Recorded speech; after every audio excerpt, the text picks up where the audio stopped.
gbódúgbẹ̀ lọ́jà gbẹ̀gẹ́dẹ́ gbiná ń fi ibi àfojú òpó sí ọ̀nà ọ̀gbàbẹ̀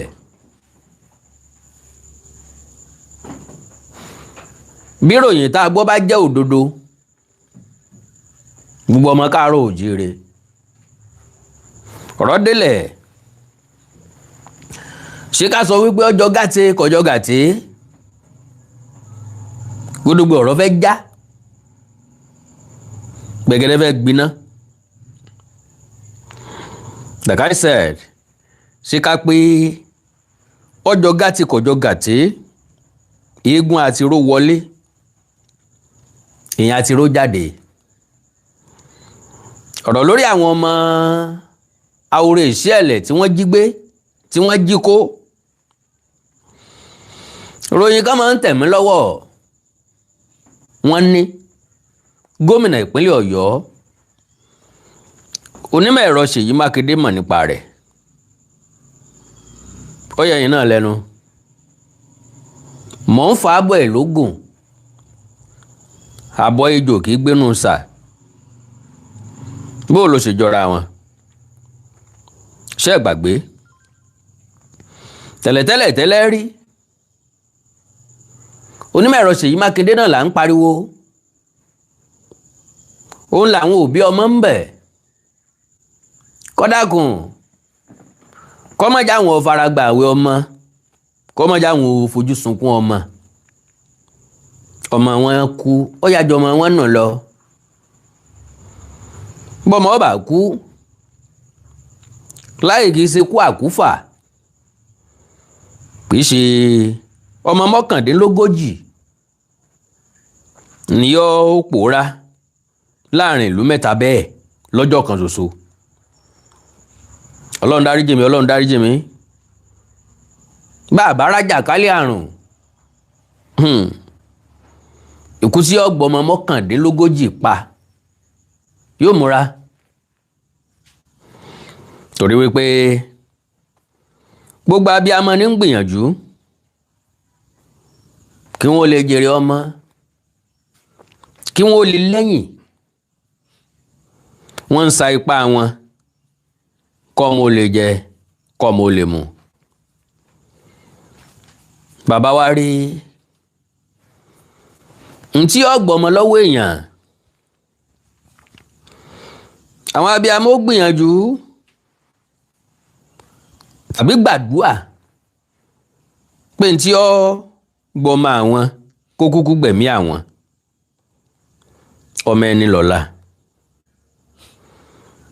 Olóyè Kingston ní adékọ́ lórin ọmọ ẹni lọ́lá o ọmọ ẹni lọ́lá bó ti wù kí a ṣe lọ́lá tó láyé Olúwa jẹ́ kọ́lá ọmọ wa ojú tiwa lọ nítorí pé ọmọ ẹni lọ́lá.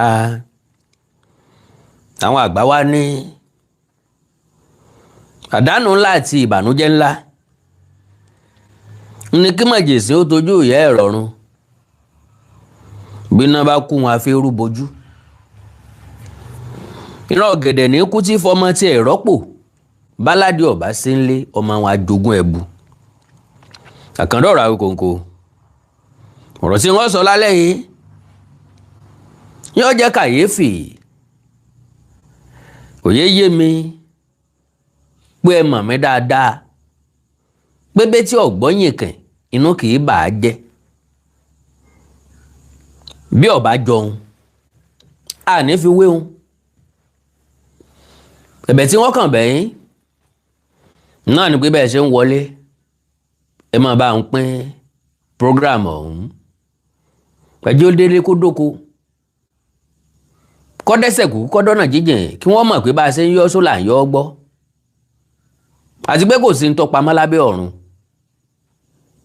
Kí ló dé tí Seyi Makinde ń fi wá lọ́kàn balẹ̀?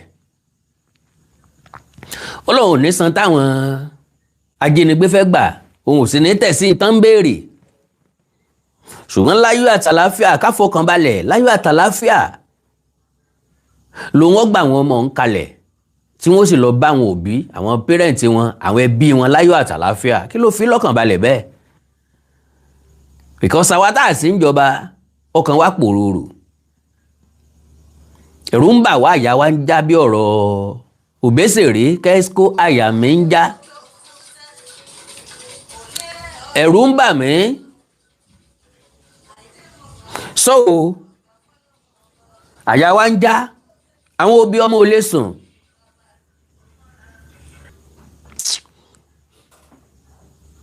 láńgbọ́ látọ̀dọ̀ ìjọba Ṣèyí Mákindé bí wọn bá sí mú, òní ló lé lọ́jọ́ méjì lóṣù kan táwọn ọmọ yìí ti kúrò lákàtà òbí wọn. ẹ bá mi share program yẹn láàrin ìṣẹ́jú kan, ẹ jẹ́ káwọn èèyàn wọlé díẹ̀ ká tó sọ̀rọ̀ ká mọ́ sọ̀rọ̀ nù.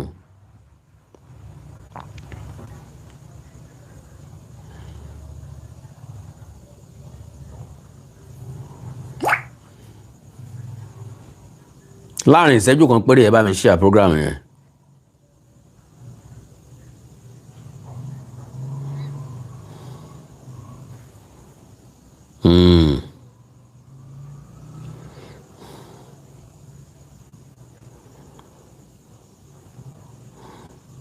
mo kí n káàbọ̀.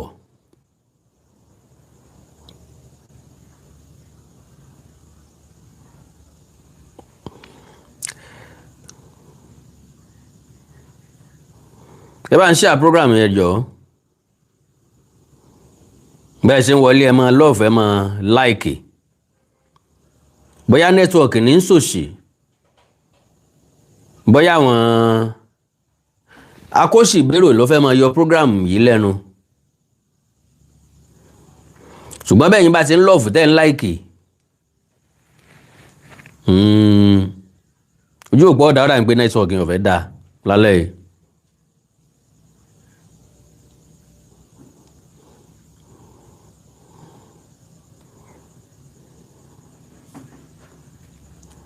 pápápá ni mo máa ṣe o, mi nígbà àsìkò yín rárá, ṣùgbọ́n ẹ bá ń jẹ́ káwọn èèyàn wọlé díẹ̀. kọ́mọ́sà wa nìkan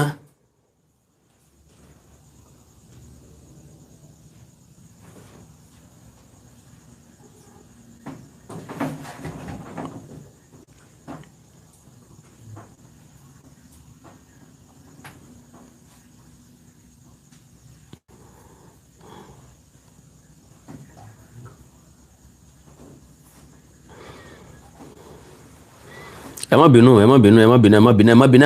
bínú èmi náà kọ́. kó ló ààrẹ ká má ju àsán kan lù ní akọrin ìlélégbè. ẹ bá mi ṣe àì láàrin ìṣẹ́jú kan kọ̀ọ̀nà ní nǹkan kan o, mọ̀dẹ̀ ń bẹ̀ yín ni mi ìran yín níṣẹ́ o. náà ò pápápá bó ni a ti mú ká gan. lánàá very dark black man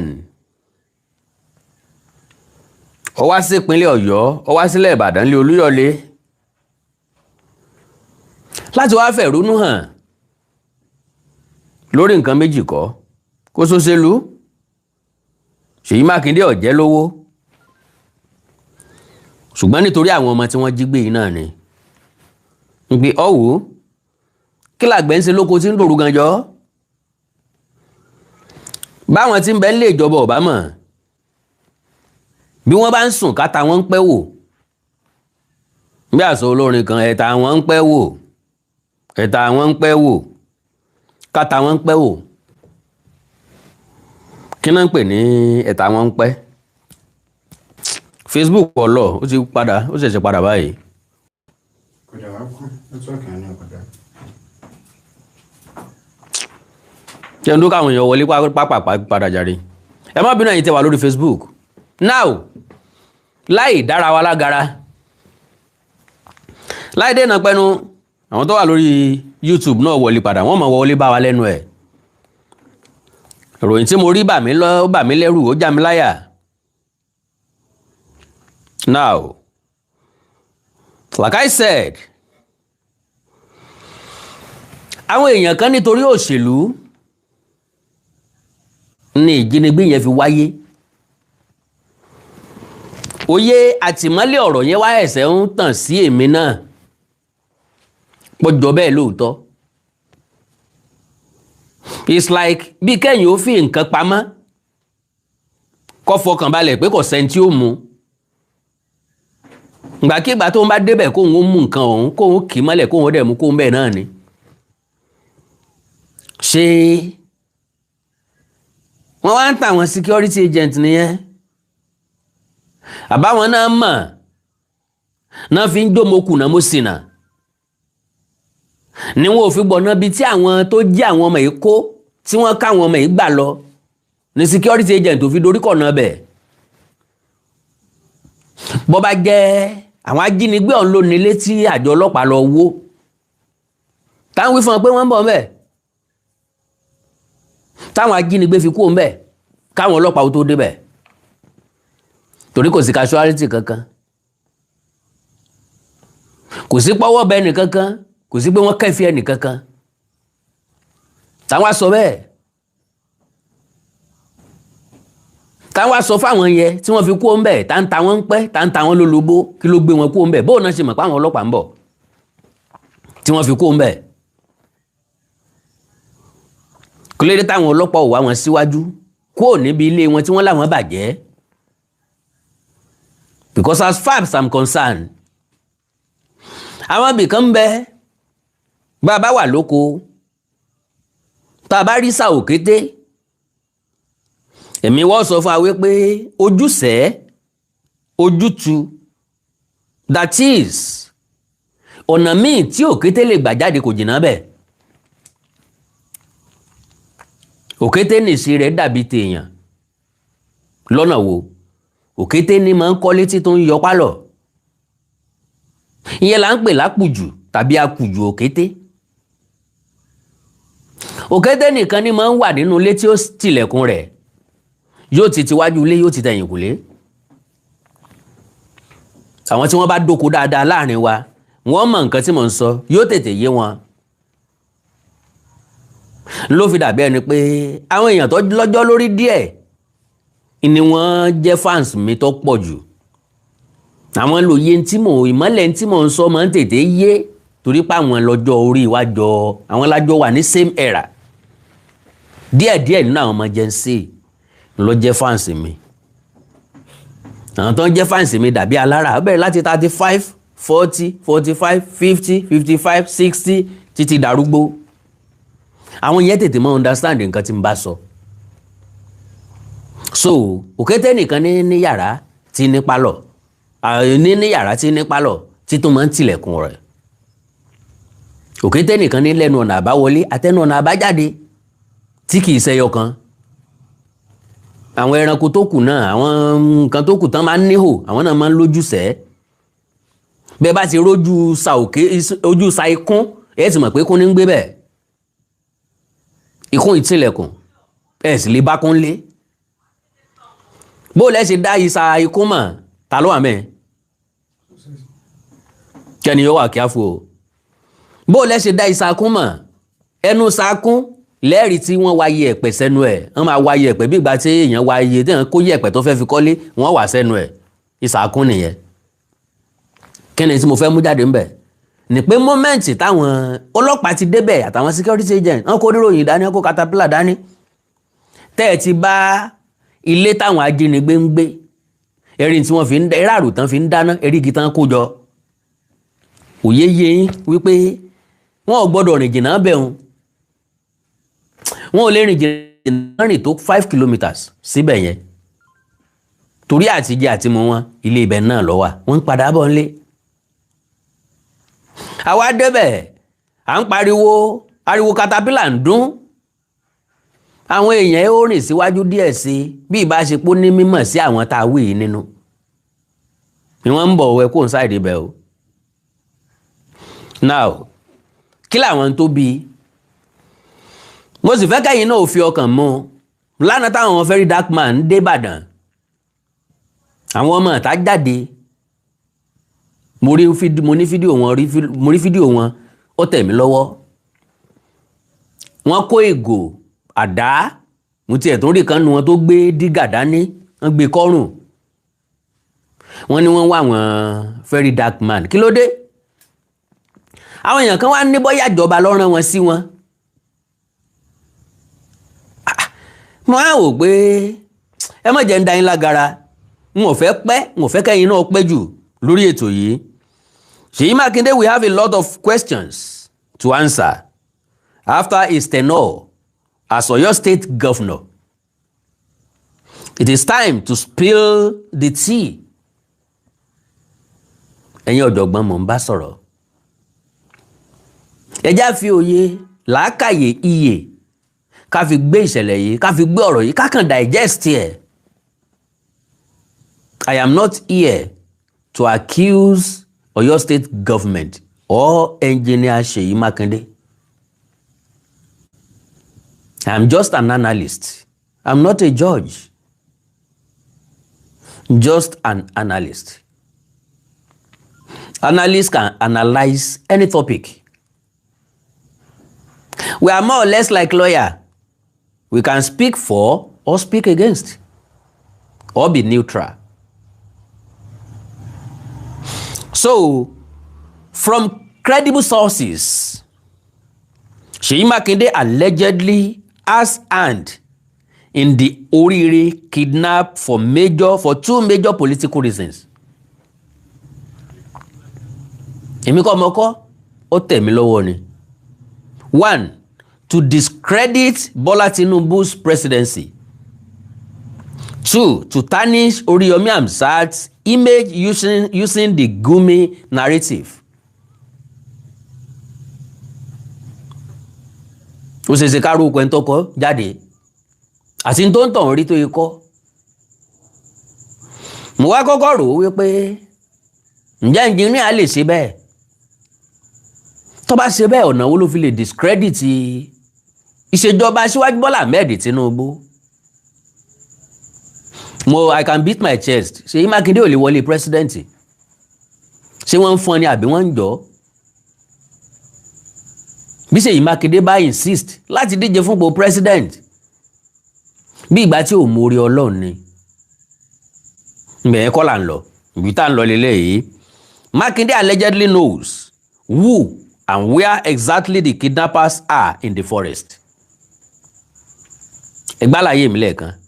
Ìrìn àjò àwọn security agents, as far as I'm concerned, for more than 1 month, ó túmọ̀ sí wípé wọn ò tí ì fẹ́ rescue àwọn ọmọ yẹn. That is number 1. Secondly, Seyi Makinde yìí lọ jáde ló ní àwọn ajínigbé yẹn ò tí ì kọjá Old Oyo National Park. Ṣé gbàgbé tí wọ́n ní wọ́n ti locate ibi táwọn ajínigbé yẹn wà pé wọ́n sì wà lẹ́ environment Old Oyo National Park. How did he know? How does he know? Wípé wọn ò tí ì mọ̀ pé wọn ò tí ì kú ńbẹ̀. How? Mo béèrè kan jò ní pé okay o wọ́n láwọn ajínigbé request fún nǹkan báyìí ta ni wọ́n sọ fún? Ta ni wọ́n bá sọ? Bó náà ṣe rí nọ́mbà ẹni yẹ? Mo tún wá padà guide ìjọba. Mo tún padà defend ìjọba pé well principal odidi iléèwé ń bẹ. Àwọn iléèwé máa ń ní association. Ẹgbẹ́ teacher wà ní Nigeria National Union of Teachers NUT. Wọ́n ò ní zonal coordinator, wọ́n ò ní state kìnní kan, wọ́n ò ní àwọn olóyè nínú ẹgbẹ́ wọn. Possibly as a principal. Dandan ni kó ní nọ́mbà ẹnìkan látọ̀dọ̀ ẹnìkan lẹ́nì kó ti dọ́dọ̀ ẹnìkan or commissioner gbọ́dọ̀ mọ governor. Mo tún dọ́gbọ́n guide ìjọba Seyi Makinde láàrin ibẹ̀ wọn kọ́ má dàbí ẹni pé directly accuse wọn. Seyi Makinde lọ́mọ̀ wípé wọ́n wà ní Old National Park. Seyi Makinde lọ́mọ̀ wípé torí pé National Park tóbi ni ò fáwọn security agent láǹfààní láti tètè ṣiṣẹ́ wọn bó ṣe yẹ kán ó ṣe. Seyi Makinde náà ní fọkàn àwọn òbí ọmọ yìí balẹ̀ pé kí wọ́n pẹ̀pín nǹkan mẹ̀lẹ́mbẹ̀ kò sí wàhálà mímí kan ò ní mì àwọn ó gba àwọn ọmọ yìí jáde safely.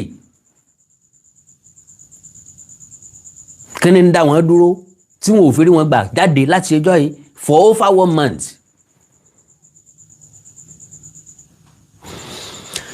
All right, he is also deliberately delaying their rescue to use it as a campaign point against President Tinubu to sell himself. Kò lè fẹ́ lẹ́yìn tààrẹ̀ bó bá jẹ́ lóòótọ́ ni o. Ṣùgbọ́n torí pé point ń bẹ nínú tẹ́ni draft out fẹ́yìn ọ̀jọ̀gbọ́n ẹ̀yin tó yẹ ọ̀rọ̀ yé. Káwá pé kìí ṣe bẹ́ẹ̀ gangan lórí ó ń jọ bẹ́ẹ̀. Ìyẹn túmọ̀ sí pé ẹni láròjinlẹ̀ ló jẹ́ kó káfù àwọn nǹkan yìí síta pé ẹja tún wò lọ́nà bíi. Àwọn ọmọ wà nù gbó for more than 1 month. Mo dẹ̀ béèrè ìbéèrè wọn ò rí èèyàn dá mi lóhùn pé kí làwọn ọmọ yìí ń jẹ. Èèyàn 45 àbí 46 ló kù lọ́dọ̀ àwọn ajínigbé pẹ̀lú àwọn ajínigbé fúnra lára wọn kí wọ́n ń jẹ lódidi oṣù kan. Bó bá jápò ráìsì kan níbẹ̀ lọ́dọ̀ àwọn ajínigbé wọ́n ti jẹ tán. Ṣé wọ́n lápò gàrí lọ́dọ̀ náà nínú gbóǹbẹ̀ náà wọ́n dẹ̀ gbé sí òjò tí wàá ń rọ̀ yìí ń kọ́. Sàn lápò èlùbọ́ lọ́dọ̀ wọn bó wọn ṣe ń rata tán fi ń ṣe bẹ̀ wọ́n ti ní garawo epo pupa lọ́dọ̀ wọn bí. Gbogbo àwọn nǹkan yìí la béèrè tá a rí ìdáhùn sí. My brothers and sisters, ẹ̀yin mọ́mí àti dádì mi, ọ̀rọ̀ ńlá ló délẹ̀ yìí.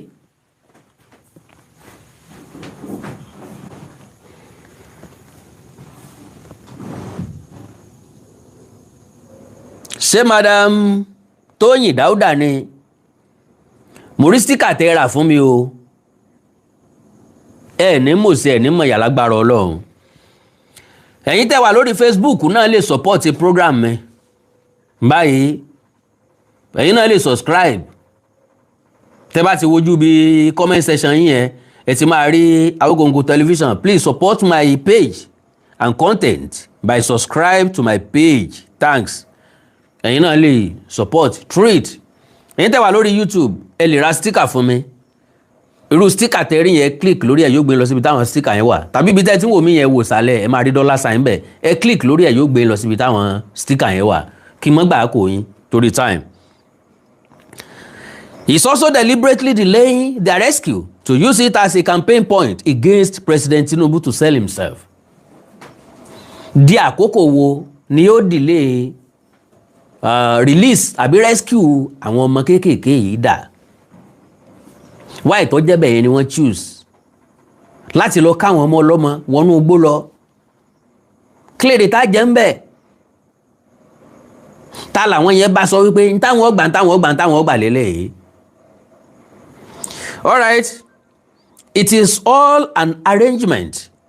He has political associates whose names shall be mentioned when the time is right.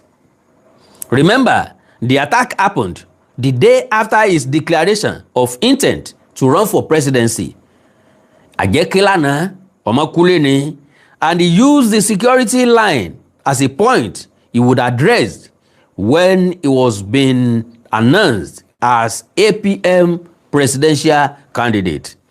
Tikule ò bá pani, tòde ò lè ráàyè. Makinde's ambition is pushing him to a desperate point of no return. I rest my pen from Oyode side. Nbi tí mo ti rí nu. N ò wá pé bẹ́ẹ̀ ló ṣe rí o. Allegedly ni o. Àjọ ń gbé yẹ̀wò sáàrin ara wọn ni o. Pé bọ́yá ó rí bẹ́ẹ̀ kò rí bẹ́ẹ̀. Now ẹ tẹ́tí inú yín bẹ̀lẹ̀ jẹ́. Láàrin ìrìn àjò àwọn very dark man lánàá nílùú Ìbàdàn ńlá tó ti rí àwọn tọ́ọ̀gì táwọn kó bọn kó àdá jáde. Alright, very dark man ò kí ń so olóṣèlú. Wọ́n tí wọ́n máa kó nǹkan jáde against ẹ̀. Sáwọn tó kó nǹkan jáde ṣé wọ́n nínú dídùn sí ìjínigbé àwọn ọmọ ọlọ́mọ ni àti ìjínigbé tí ń ṣẹlẹ̀ káàkiri ìpínlẹ̀ Ọ̀yọ́? Are they happy? ṣé nu wọn dùn sí àbí wọn fẹ́ kára àwọn ọmọ ọlọ́mọ gbà padà. So ẹ farabalẹ̀ kẹ́ gbọ́ ilé náà. During the Ratel protest led by very dark black man yesterday in Ibadan for the release of children and teachers that were kidnapped by kidnappers at Orire local government area of Oyo State, some thugs came out to attack protesters but eventually met their march as protesters gave them a very good fight to reset their captured brain. Now, these are some unbelievable scenarios one usually witness in our country and begin to ask below critical questions. Àwọn ìbéèrè yìí wà ńlẹ̀ tá fẹ́ béèrè lọ́wọ́ ẹ̀yin ọ̀jọ̀gbọ́n, ẹ̀yin onílàákàyè ẹ̀dá, ẹ̀yin tọ́rọ̀ ìlú jẹ lógún, ẹ̀yin tọ́rọ̀ ìlú ń ṣe ń kàyéfì, ìṣẹ̀lẹ̀ tí ń ṣẹlẹ̀ yìí ó ń ṣàwọn èèyàn kan kàyéfì, ó ń fáwọn èèyàn kan sleepless night. Ọ̀pọ̀lọpọ̀ àwọn èèyàn ń rò wípé bó la ṣe bára wa débì, bó la ṣe bára wa ń bì, kí ni ń ṣẹlẹ̀ ní Nàìjíríà gan? Majority èèyàn ló ń ṣe bẹ́ẹ̀, including myself. So, and begin to ask below critical questions. 1. Were the thugs angry that Ratels were holding government accountable? Sáwọn tán pera wọn jàǹdùkú, àwọn tọ́ọ̀gì yìí, ṣé wọ́n ń bínú pa wọn very dark man pẹ̀lú àwọn ẹlẹ́yinjú àánú pẹ̀lú àwọn onínúure tí wọ́n fi tiwọn sílẹ̀ tí wọ́n ń gbọ́ tẹni ẹlẹ́ni, wọ́n kúrò ní comfort zone wọn wá sílùú Ìbàdàn. Majority wọ́n bá ń ṣe wá sí Ìbàdàn lánàá possibly wọ́n lè lodge sí hotel kó tó dáná kí wọ́n tó jáde síta kan tó kóra wọn jọ, spending their money láìsí ibi tí wọ́n ti gbà padà. Nítorí kíni? Nítorí ọmọ tí kìí ṣe tiwọn, àwọn ọmọ tí wọn ò mọ fábílì wọn rárá, wọn ò bá wọn tán. Àwa rí àwọn òpònú akíndèdè ní akíndanidá nìkan, àwọn wá rèé yọ̀gò, wọ́n rèé yọ àdá, wọ́n rèé yọ ọ̀bẹ, wọ́n rèé yọ dígà. Wọ́n fẹ́ bá wọn tí ń protest jẹ́jẹ́. Gómìnà fúnra lára ẹ̀ jáde sí wọn, ó àdírẹ́sì wọn, bá wọn sọ̀rọ̀. Sóyè ò yá wọn tó jáde ni, bóyá ọ̀bá yẹ wọn ṣé wọn ò rẹ́ni sí wọn létí, kò sẹ́ni tó lè ṣí ọpọlọ wọn tí ó kó ọ̀rọ̀ sí. Ó ń jẹ́ kàyéfì. Alright. 2. Are the thugs working with bandits? Sáwọn tí wọ́n kó nǹkan jáde yìí, ṣé wọ́n iṣẹ́ pà láwọn ajínigbé yìí ni? Tí wọn ò fẹ́ kéèyàn sọ̀rọ̀ takò wọ́n. Nkẹta, who sponsored the thug? Ǹgbọ́ ta ló ta wọ́n ń pẹ́? Ta ń lé wọn lóru, ta ń rán wọn ń ṣẹ́ pé kí wọ́n jáde? Bó wọn ṣe kóra wọn jọ? Kí nìdí tán fi kóra wọn jọ? Ṣèjọba ló rán wọn ń ṣẹ́ ni? Bíjọba ò bá fẹ́ kéèyàn ó protest, àwọn ọlọ́pàá wọn ò kó ta. Protest eléyìí kì í ṣe against any government. Bẹ́ẹ̀ bá sọ pé Sowore ń díje fáàrẹ, very dark man ò díje fún nǹkan kan, kódà kò díje fún councillor lásán, ká tó sọ pé chairman local government. The guy is just doing his best to make wrong things right. Pé kí ni ó yẹ kó rí bẹ́ẹ̀, kò yẹ káwọn nǹkan tí ń lọ yọ lọ bí ṣe ń lọ. Very dark man then put sacrifice here and there. To me, béèyàn bá jẹ́ ọ̀dọ́, ó yẹ ká lè compliment ẹni, ńbo láti lè assist ẹ, ńbo láti lè support ẹ, ǹtọ́ yẹ kó jó lórí èrò wa nìyẹn, kì í ṣe bí ńbo láti lè attack ẹ. It doesn't make any sense. Nígbà tí mo rí wọn mo wò pé sáwọn ọmọ níbi nìrandẹ́ náà dẹ̀ ní, tó bá rá àwọn kankan, àwọn ìṣẹ̀lẹ̀ kan tó bá rá àwọn èèyàn kan, wọ́n mọ̀ béèrè pé ṣé wọ́n sì pẹran jọ súnlé ilé iná. Wọ́n sì káwọn èèyàn jọ súnlé ilé iná. Wọ́n pa àwọn àfáà kalẹ̀, wọ́n pa àwọn pásítọ̀ kalẹ̀. Ẹja sanwó ọmọgbọ́n, ẹja sanwó ọmọgbọ́n. Wọ́n dẹ̀ san lọ́jọ́ tí wọ́n bí wọn. Wọ́n tọrọ àlùbáríkà fún wọn.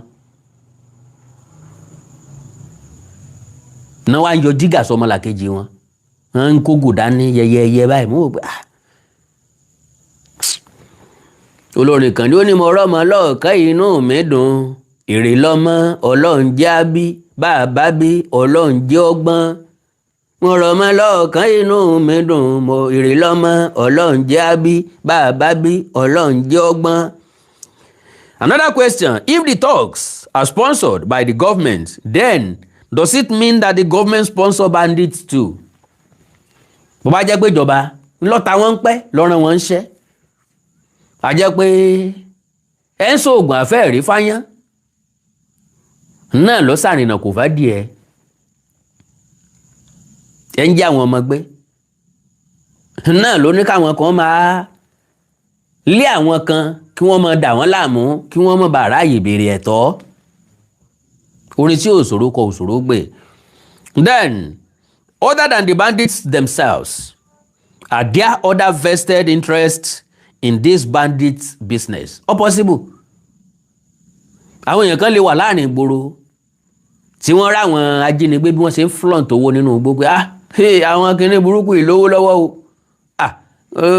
Kìnnì náà bá dìbò lóore náà bá lè darapọ̀ mọ́ wọn ọ̀nà wo lẹ́ẹ̀fi join ọ̀nà wo láàfi join. Ó ṣeé ṣe káwọn èèyàn kankan máa ní interest nínú ẹ̀ ká lè fẹ́rù ẹ̀ kù. Àwọn èèyàn kan wà desperate any ọ̀nà ni wọ́n lè gbà láti rówó. Wọ́n mind. So if thugs can operate freely to disrupt protesters, then is there an interest in banditry that the government is aware of and will not confront?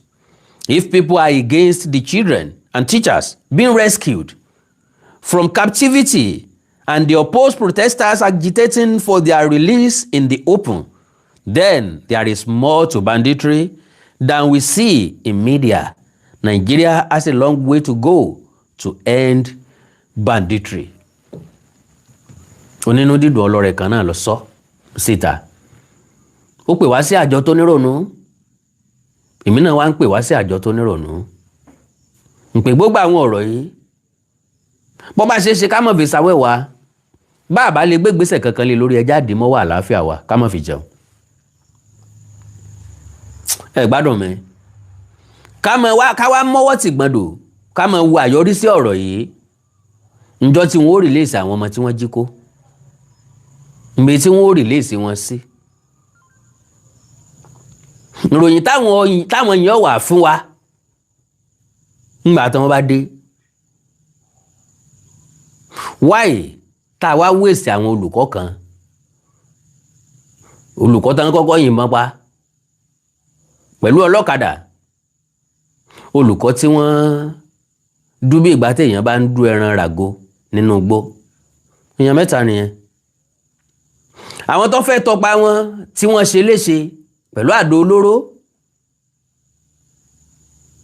Kí ló dé tá a waste àwọn ẹni ẹlẹ́rìn? Clayton sọ pé kẹ́nìkan kan máa tọpa wọn. Èèyàn lè sọ bẹ́ẹ̀ pé ẹ má dára yín láàmú àwọn tó kó wọn lọ náà ló kó wọn padà ìfún wọn lẹ̀. Tó ní bá ṣe máa ṣe wọn á kó wọn padà fúnra lára wọn ìfún wọn lẹ̀. Irú game wo la ń play? Bó bá jẹ́ pé lóòótọ́ ni o, ṣé gbogbo nǹkan láfi politics ṣe? For how long lórílẹ̀‐èdè yóò fi sánná nídà? Ọ̀rọ̀ rèé o, ẹ̀yin ọ̀jọ̀gbọ́n,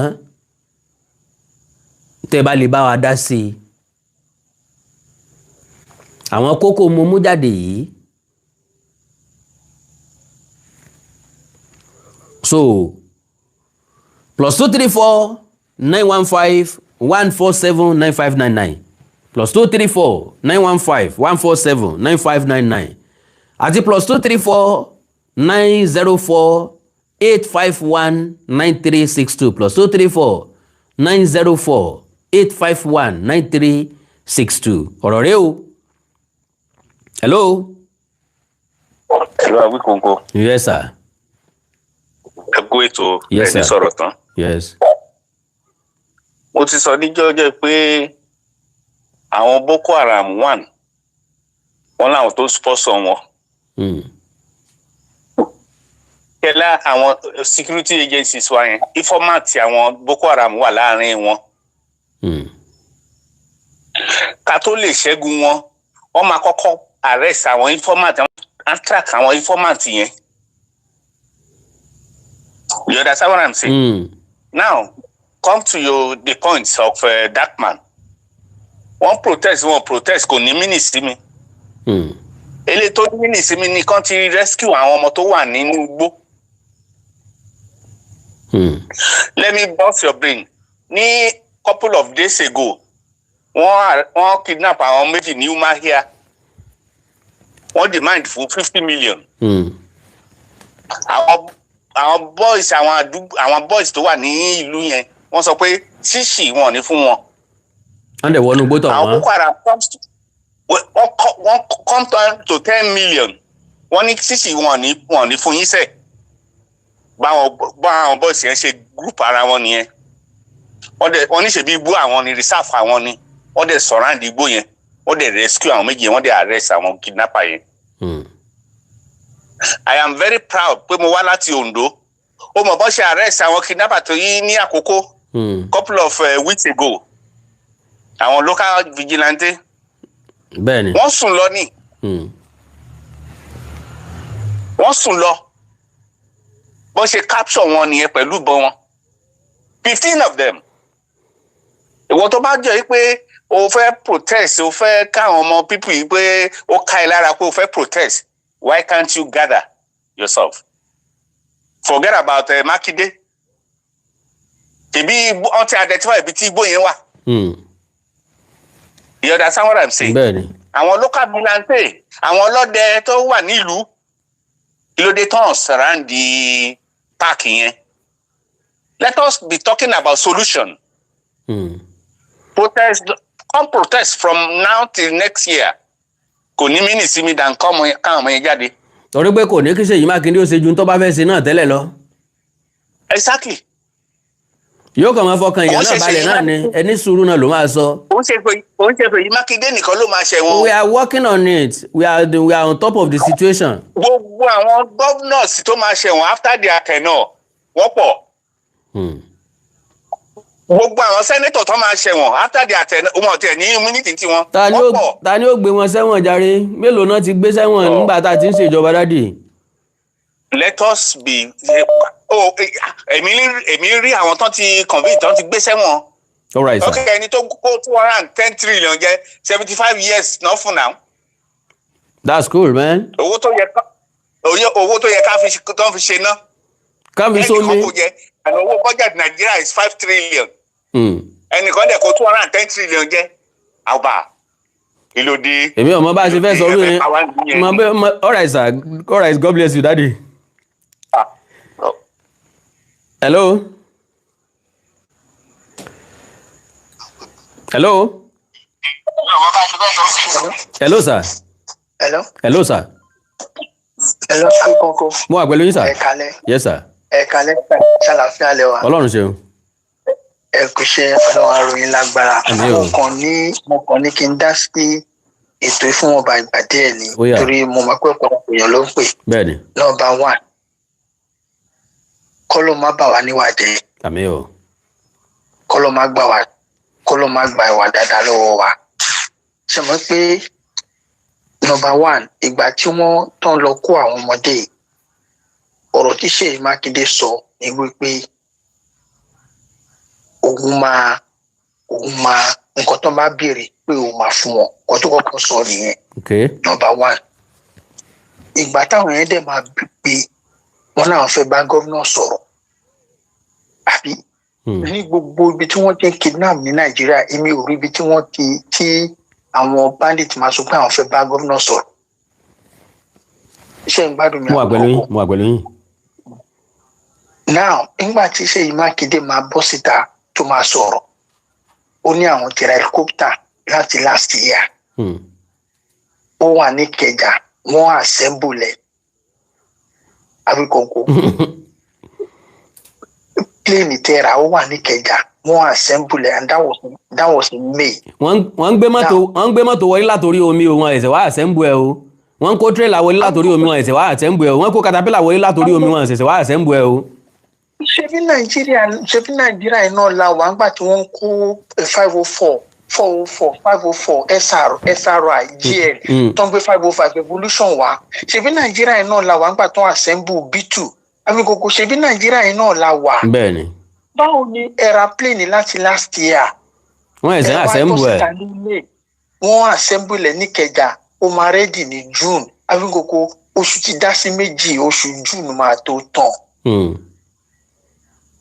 Now, nígbà tí àwọn ọmọ wa já tí àwọn VDM jáde lánàá, ẹ bọ́ síta, ẹ wá ní ẹ máa gbà wọ́n jáde láti odidi oṣù kan. Ó ti lé báyìí.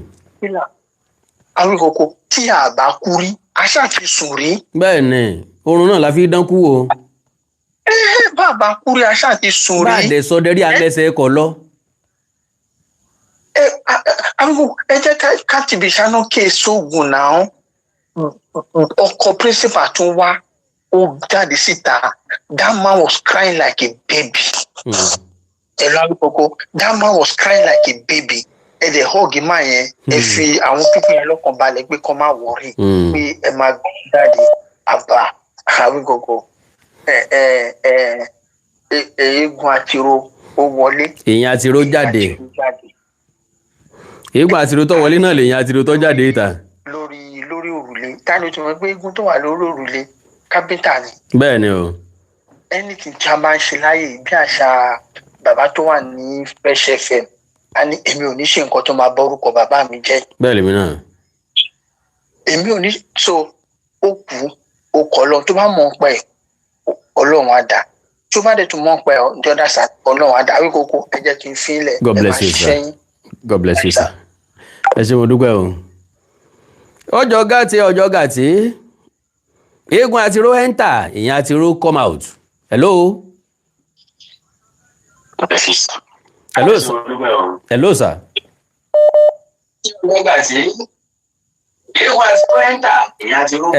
Hello, sir. Hello. Yeah, ibi báyìí lẹ ti lè gbọ́ mi kò ń ṣe lórí ibi tẹ́ ti ń wò mí yẹn o. Ó máa delay o. Ibi náà mo ti ń gbọ́ yín. All right, sir, mo wà pẹ̀lú yín, sir. Ṣé bàbá Awíkoko nìyẹn? Bẹ́ẹ̀ ni mo ṣì wà lórí ètò. Ní ṣìṣe lórúkọ Jésù. Àmín, sir. Mo fẹ́ kẹ́ ẹ jẹ́ àti bí wo. All right.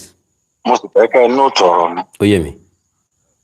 Mo gbọ́ nǹkan kan lórí program báyìí náà ni. Okay. Now, àwọn tó ń ṣe mining. Ṣé kò ń ṣe pé wọ́n ń fi àwọn irú nǹkan báyìí bójú? Nígbà wọn bá parí iṣẹ́ yẹn, wọ́n á wá pò ń bẹ̀ wọ́n ó tún ọmọ ọlọ́mọ lẹ̀. Ṣé kò ń ṣe pé irú iṣẹ́ báyìí ni wọ́n ń ṣe ń bẹ̀? Ẹ jẹ́ àti bẹ̀ wò. Ṣé kìí ṣe pé irú nǹkan báyìí wọ́n rí àlùmọ́ọ́nì kan ní sáìdì ibẹ̀ yẹn? Àwọn wo ni máa ń ṣe irú iṣẹ́ yìí? Láì dárúkọ, a ṣàmọ̀ṣẹ́ kan mọ àwọn èèyàn kan. Even bóyá wà nínú ìjọba àbí tán tó dé nínú ìjọba. Bẹ́ẹ̀ni.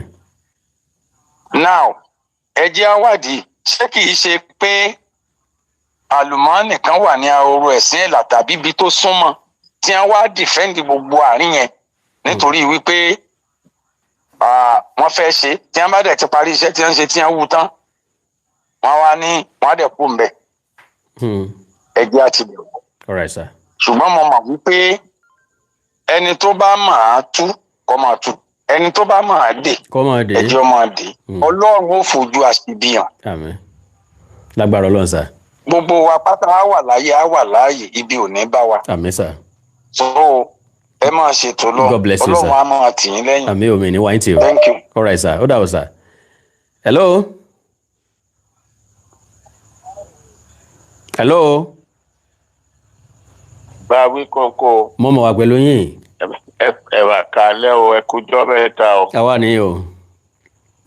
Ẹ sọ pé bóyá àwọn gómìnà kan mọ̀ àwọn gómìnà kan mọ̀.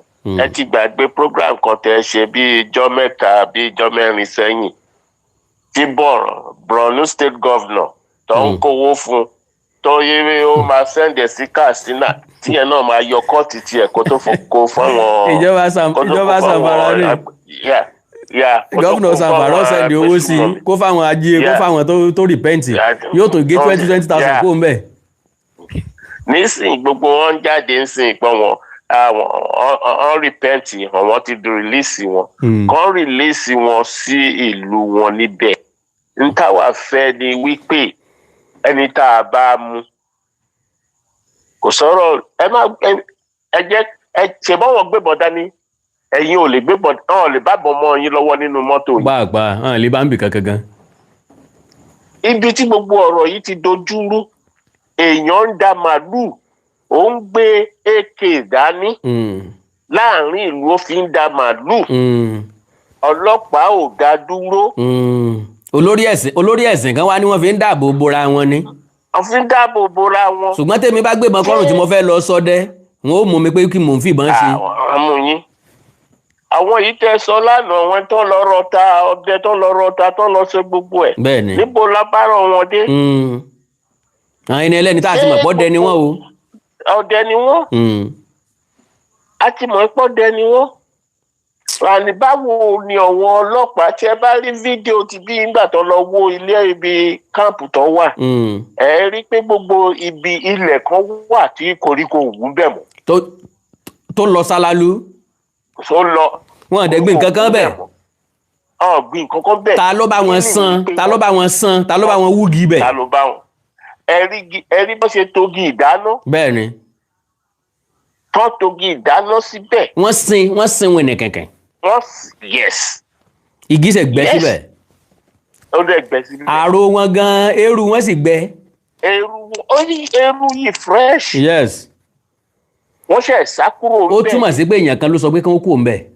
wọ́n ti sọ fún wọn pé òkè ẹ kúrò ńbẹ̀ à ń bọ̀. ọ̀nà bẹ̀yẹn là ń gbà bọ̀ o. ṣé tẹ bá fẹ́ lọ múyàn by surprise ẹ fẹ́ gbé caterpillar. how many miles per many kilometre per hour ní caterpillar fẹ́ sá. ọ̀nà wo náà gbé caterpillar gbà wọnú igbó yẹn gan. náà gbé gbà wọ́n fi gbé bẹ̀. ṣé orí pípé wà ní gbogbo nǹkan tá à ń ṣe. yé caterpillar ọmọ ọdún nínú igbó èèyàn ní mọ̀ èèyàn ní fẹsẹ̀ fẹ́. eré mélòó ni caterpillar fẹ́ sá. tẹ gbé caterpillar dání tẹ gbé kámẹ́rà dá ẹ kọ́ wọn kámẹ́rà dá tẹ gbogbo ẹ̀dá náà tí mo pẹ́ ẹ̀ ní bá wọn bẹ́ẹ̀. nítorí náà lẹ ṣe kú caterpillar dání. tẹ bá kí ló ṣe tí gómìnà Ọ̀yọ́ state ṣe sọ fún ṣìfọlóye Sunday Igboho pé má lọ ṣe nǹkan kan. kí ló dé nítorí àṣírí máa tú. wọ́n ló wà technical. àṣírí yóò dẹ̀ tú technical kí ni. tẹ̀gbẹ́ èèyàn máa ń wérò kérò ni àwọn awẹ́ni kúnra ni. ẹbọ kéékèèké tiẹ̀ nígbà láìkú là ẹni tá rẹ̀ ò bá yá gbogbo oògùn tó bá fún ni ó máa lò. gbogbo oògùn tó bá fún ló máa lò. ìwọ má lọ má ṣe kinní kan àṣẹṣẹ máa pa Àbújá àṣẹṣẹ máa sọ fún ló ṣẹ̀ṣẹ̀ máa authorize wípé ókè ó yẹ wọgbó lọ. ṣé ọlọ́pàá ló wọgbó lọ ni. níbo náà wọgbó dé. bàbá mi ọ̀gá mi kan náà pa yẹn. kò ń ṣe ọ̀gá mi àkọ́kọ́ nìyẹn. àkọ́kọ́ kọ́. kò dẹ̀ ń ṣe low ranking. rárá kò dẹ̀ ń ṣe low ranking. ẹ jẹ́ kí oníkálukú wa nílùú yìí ó lè níbọn oníkálukú ló lè níbọn but láísẹ̀nsì méjì ló wà. ìkan o ní right láti níbọn nínú ilé ẹ láti protect ara ẹ. ìkan o ní right láti gbé tó lè ní carry license. You have the right to carry a license. Your license o lè gbé sínú car ẹ. But o lè mi wà state mi wà tó jẹ́ pé o lè súnmọ́ rẹ̀ gan sef tó lè jáde kó lè lọ sí store. Àwọn store mi wà tó máa lẹ́ kíní síta pé o lè gbébọn wọlé. Ìwọ ló máa mọ bó ṣe. Ẹ jẹ́ àṣẹ yẹn. Ṣé o lè kan àwọn ajínigbé kan àmọ́ ẹ̀pọ̀ kẹ̀ wọ́n lọ lù báyìí tọ́jú mọ̀ pé wọ́n fẹ́ lọ jíyàn gbé bẹ́ẹ̀. Láti mọ̀ pé kálukú náà ló níbọn lọ́wọ́. Ló níbọn. Gómìnà kan torí political ambition ṣe òun fi gọ́ pé okay kóun fi ilé ayé ọmọ ṣòfò lóhùn àwọn òpónú ayérádà kan àwọn èèyàn wá protest pé okay ẹ jẹ́ ká wá nǹkan kan ṣe sọ́rọ̀ ọmọ ẹ̀yin òpónú àwọn òpónú yẹn ọlọ́yọ̀gọ̀ ẹ wá lọ yọ̀gò lọ yàdá ẹ wá lọ yọ dígà. nígbà tẹ ní ẹni yẹn lọ́wọ́ ẹ̀ ṣe lọ. ẹ hàn lọ sínú igbó wọn kó gbogbo ẹ lọ́nú igbó yẹn o kán sọ pé àwọn ń wá àwọn ọmọ yẹn lọ. wọn lè ṣe ẹ o bàbá wípé God bless you baba. God bless you sir. Yes sir. ó dàárọ̀ o.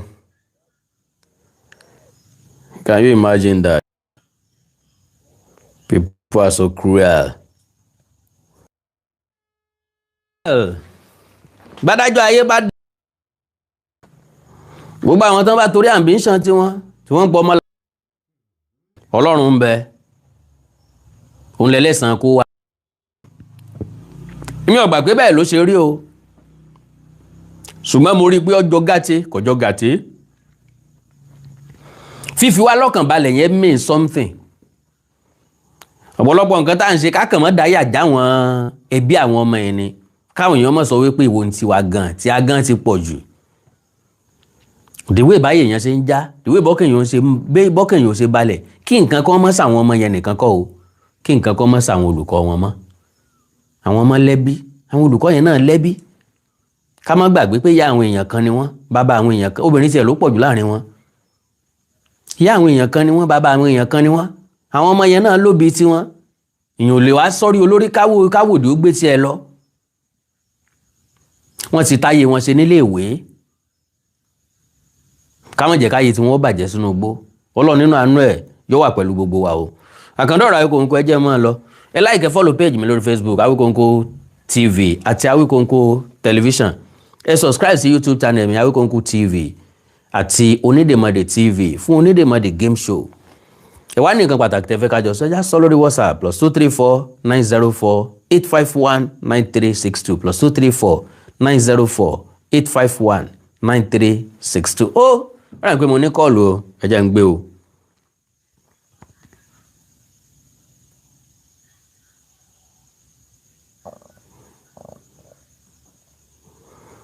ní kọ́ọ̀lù kan Mr. Emmanuel ṣe lè pè padà máa pick ẹ̀.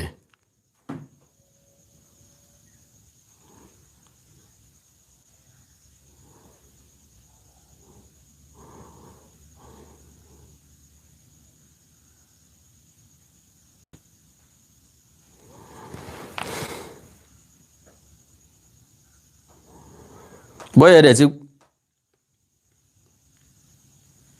hello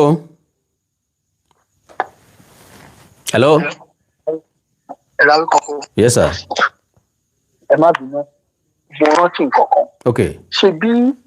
ṣebí nígbà tí wọ́n kó àwọn ọmọdé yìí lọ. ṣebí nígbà tí wọ́n kó àwọn ọmọdé yìí lọ ìgbà tí gómìnà Ọ̀yọ́ state máa sọ̀rọ̀ ó ní òun ò ní agbára láti gbà wọ́n. ẹ̀rọ àbí kò sọ bẹ́ẹ̀ ni. mi ìgbọ́n tèmi èmi ò gbọ́n tèmi mi ìgbọ́n. ó sọ bẹ́ẹ̀ náà. ó ní òun ò ní agbára pé agbára wá láti ọ̀dọ̀ presidency àtọ̀dọ̀ president that was exactly what he said. Okay. àwọn èèyàn wá béèrè lórí platform lórí Facebook and others wípé okay kí ni benefit owó security vote security vote tó ń gbà nǹkan because wọ́n discuss issue yẹn lórí ṣókànwá ní ọ̀dọ̀ Oríyọmí Hamzat pastor Ṣẹ́gun Ògúngbàyí àti àwọn crew wọn lórí ṣókànwá wọ́n discuss ẹ̀ wọ́n wá béèrè pé okay ó ní òun ní agbára pé president ló ní agbára láti gbà wọn then wọ́n wá béèrè pé okay security vote tó ń gbà nǹkan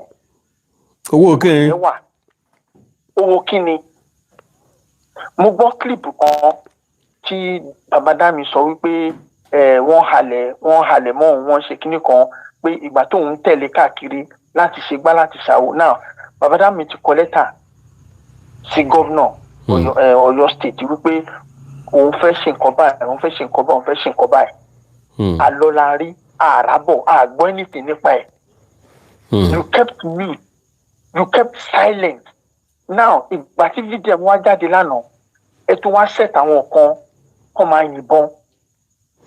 ká máa kó nǹkan jáde. what the lawless country but Awíkonko ẹ má bínú mo fẹ́ béèrè àpọ̀dà kan ṣé àwọn gómìnà yìí àwọn tó wà nípò yìí ṣé wọ́n mọ̀ pé kándù làwọn ṣá pé ó máa jó tán. wọn mọ̀ pé chapter làwọn wà pa máa close ẹ̀ tó bá yá.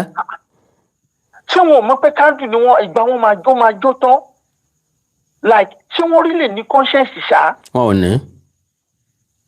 tó bá jẹ́ ìkan nínú àwọn ọmọ wọn like ìkan nínú àwọn family wọn okay according to the source kí lẹ ra kankan mi ò gbọ́ yan. mo wà pẹ̀lú yín. Hello, kí lẹ rí sà. mo wà pẹ̀lú yín. Now tó bá jẹ́ ìkan nínú àwọn ọmọ wọn kí lórúkọ dọ́dá ìbejì àti ìyàwó pẹ̀kẹ̀lẹ̀ mẹ́sì tán gbà tán lọ gbà. àbúrò pẹ̀kẹ̀lẹ̀. àbúrò pẹ̀kẹ̀lẹ̀ àti àwọn ìbejì yẹn ṣe bí according to reliable source wọ́n ní tú Ìgbòho náà ṣe gbà wọn pípù yìí. Now ẹni wá sọ wípé òun ò béèrè owó lọ́wọ́ ẹ federal government ti sign wọ́n ti fún un approval kí state government náà fún un approval ó ṣe wá di tìpẹ̀dọ́yìn ó ṣe wá jẹ́ pé ìwọ yìí you are just the stumbling block. I don't know because ọ̀pọ̀ béèrè náà ni tawọ́ tasẹ̀ nínú wa tá à ń béèrè tá à rí èèyàn dá wa lóhùn ó jẹ́ kàyéfì. Arúgbó yẹ kó lè dá wọn lóhùn náà. Ó yẹ kó lè dá wọn lóhùn náà because ṣebí àwa la gbàgbára fún wọn. Bẹ́ẹ̀ni. Agbára tá a dẹ̀ gbé fún wọn ṣebí wọ́n ní primary kíní àwọn gọ́ọ̀mẹ̀ntì ni pé kí wọ́n kàn dáàbò bò wá. Bẹ́ẹ̀ni. Protection of lives and properties. Bẹ́ẹ̀ni. So why tó ṣe wá di why tí àkàrà ṣe wá dé akáyín tó wá dé egun. Ó ti lé lóṣù kan. Bẹ́ẹ̀ni tó ti já ọmọ ọdún méjì wà bẹ́ẹ̀. Bẹ́ẹ̀ni. Abikoko àbáyíká bẹ̀rù Ọlọ́run kọjá ká bẹ̀rù Ọlọ́run náà. Ọlọ́run. Àwọn ọmọ Abikoko I'm just upset ẹ kì í fi ilẹ̀ ó dàárọ̀ kó lọ ajíwárí. God bless you baba. ọ̀rẹ́ àpá àwọn kan fẹ́ pè mí. God bless you baba. ó dàárọ̀. Yes. Èmi gángan ò ní lè gbà pé mọ́ ilé ni mo ń lọ ilé mi ń pè mí mọ̀ ń lọ àánú Olódùmarè ò ní fẹ́ nìkan kan wá sílẹ̀ o. Our heart are heavy. Ṣùgbọ́n gọ́ọ̀mẹ̀ntì ní ká fọkàn balẹ̀ wọ́n ní mèmí ò ní mè pé nǹkan kan ò ní ṣẹlẹ̀ pé lágbára Ọlọ́run ká máa fàdúrà ràn wọ́n lọ́wọ́ mi wá ní aládùúrà tá a fẹ́ wèsì ìgbésẹ̀ tó bá yẹ kí wọ́n gbé ní kí wọ́n gbé ẹnu ń ro wá a ti gbàdúrà ẹnu ń ro wá Ọlọ́run gan mọ̀ wípé ìgbésẹ̀ la ní ìdí kì í ṣe àdúrà àgbàforísòpó ẹ jẹ́ n pè kọ́ yìí kí n tó máa lọ o. Hello. Àkàndá ọ̀rọ̀. Yes sir. Mo wà lórí prógráàmù ẹ̀ka tí mo wò lọ́wọ́lọ́wọ́ sí. All right. Nọ́mbà US mo fi máa ń pè ọ́ tẹ́lẹ̀ bọ́ tó ti wà Nàìjíríà ní. Okay sir. Orí ọ̀rọ̀ Seyi Makinde àtàwọn kidnapper yìí kí a fojú kan wò. Ǹjẹ́ first of all jẹ́ kí n jẹ́ ọmọ pé èmi ẹ̀ ṣe fáǹsì Seyi Makinde. Ṣùgbọ́n nǹkan kan pè sọ́ọ̀mọ̀ bá àwọn obìnrin tí ń pè látọ̀hún yẹn. Táwọn pípọ̀ yẹn ni wọ́n mọ̀ wí wọ́n ń wí. With God pointed to their head ní àfihàn sọ jẹ́ ń sọ yẹn. Bẹ́ẹ̀ni. Oṣù orí tẹ́lẹ̀ kí n ṣe gómìnà lọ́wọ́ tí ọba fẹ́ jalè ló kó lé ayé ó lè gidi wà fún wọn láti jà. Èsì sọ̀rọ̀ wà bílíọ̀nù gan ló sọ̀rọ̀ ojì fún àwọn. Ọlọ́run ṣe é torí pé lóòótọ́ ni ó dépò agbára jọ kan. Àmín o. Ọlọ́run torí bó ti ń ṣe yìí Ọlọ́run bá lànà fún ọgbọ́n ní ó dépò agbára jọ kan. Àmín sà. Ìwọ náà sì máa fún ìjìnà dẹ. Àfi bẹ́ẹ̀ ni ọba fẹ́ jalè àyè olè jíjà ń bẹ́ẹ̀ lẹ̀ lọ́wọ́ mọ́yé tí gómìnà ń gbà dé security vote.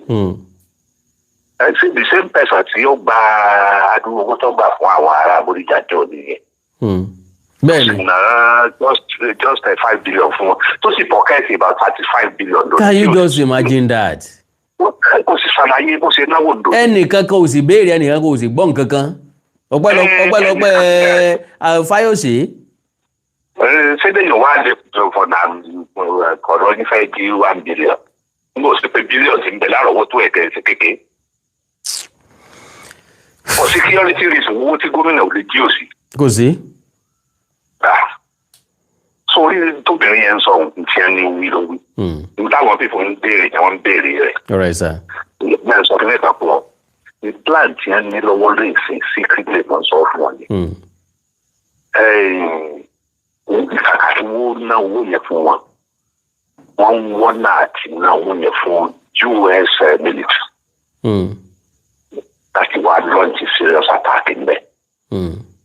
Ó sì àlọ́ ìkíní kan ní program tó ṣe yẹn pé possibility kọjá pé àti àwọn èèyàn wa ti bẹ lọ́wọ́ wọn àtàwọn ní ọ̀pá rẹ̀ bọ̀. Bẹ́ẹ̀ àbí kọjá pé fraction àwọn kan. Bẹ́ẹ̀ni. Ọ̀pá rẹ̀ ti gbé wọn. Lórí pé mark yẹn ò ní wà selective mark ni ó fẹ́ jẹ́ but kọ́ lẹ̀ ò ní tí ẹ tẹ́lẹ̀ nù. What is that?